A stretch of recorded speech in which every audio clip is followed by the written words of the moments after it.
বাগেরহাট ২ আসনের সাবেক সংসদ সদস্য ও জেলা বিএনপির সাবেক সভাপতি MAH সেলিমকে নাগরিক সংবর্ধনা দেওয়া হয়েছে। মঙ্গলবার বাগেরহাট খান জাহান আলী মাজার মাঠে এই সংবর্ধনা দেওয়া হয়। এতে বিভিন্ন এলাকা থেকে আসা হাজার হাজার নেতাকর্মীদের ঢল নামে। গত ১৫ বছরে বাগেরহাট ২ আসন এলাকায় কোনো উন্নয়ন হয়নি বলে অভিযোগ করেন নেতাকর্মীরা। এলাকার উন্নয়নে সাবেক সংসদ সদস্য MAH সেলিমের বিকল্প নেই বলেও জানান তারা। সমাজ সেবক, শিক্ষানুরাগী, তিনি এক সময় এই দেশের এমপি ছিলেন। এমন কাজ করে গেছে খুলনা ডিভিশনে, কোন এমপি সেই কাজ করতে পারে নাই। আওয়ামী লীগের দুঃশাসনের কারণে বাগেরহাট জেলায় কোনো উন্নতি হয় নাই এবং আমরা চাই একজন লোক যোগ্য নেতা, আর আমাদের সেলিম ভাইয়ের বিকল্প নাই। যদি উন্নয়নের কারো কথা বলতে হয় তা ১ নম্বরে সেলিম সাহেবের নাম আসে। এই জন্য আমরা সেলিম সাহেবের পাগল, সেলিম সাহেবেরকে আমরা বাগেরহাটে চাই। তিনি তো বাগেরহাটের উন্নয়নের জন্য বিগত সময়ে কাজ করেছে এবং আগামীতেও বাগেরহাটের উন্নয়নের জন্য ব্যাপক কাজ করবে।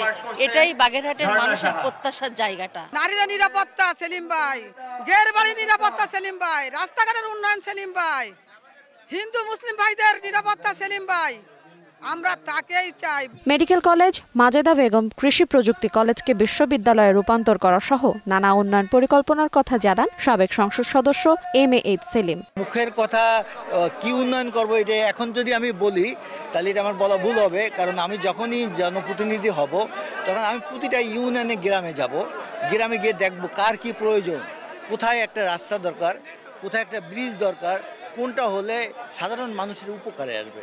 সিলভার লাইন গ্রুপের মালিক সদর উপজেলার মুখাইর গ্রামের বাসিন্দা বীর মুক্তিযোদ্ধা MAH সেলিম ৯০ দশকের শেষ দিকে বাগেরহাটের রাজনীতিতে আসেন এবং জেলা বিএনপির সভাপতি নির্বাচিত হন। ২০০১ সালের নির্বাচনে আওয়ামী লীগের সভাপতি শেখ হাসিনা চাচাতো ভাই শেখ হেলাল উদ্দিনকে হারিয়ে বাগেরহাট ২ আসনের সংসদ সদস্য নির্বাচিত হন।